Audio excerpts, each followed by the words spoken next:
ఓం శ్రీ గురుభ్యో నమః. ఓం గం గణపతయే నమః.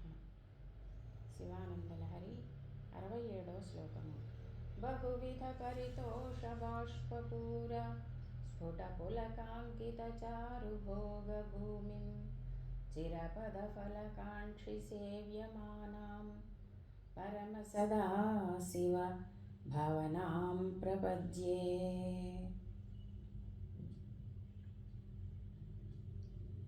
పరమశివుణ్ణి సేవించాలి అనేటువంటి భావన నాలో ఎల్లప్పుడూ ఎల్లవేళలా ఉండాలని నిన్ను శరణు వేడుతున్నాను శంకర.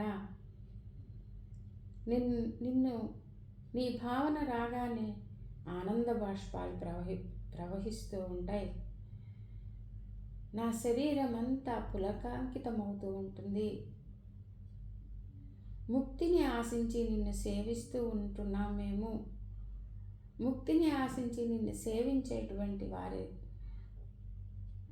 వారితో కూడినటువంటి పరమశివ భావన, శివ శివ అనేటువంటి ఆ నామ ఉచ్చారణతో అది ఎల్లవేళలా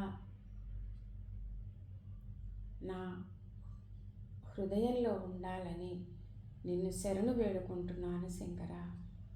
సదాశివ. ఓం శ్రీమాత్రే నమః.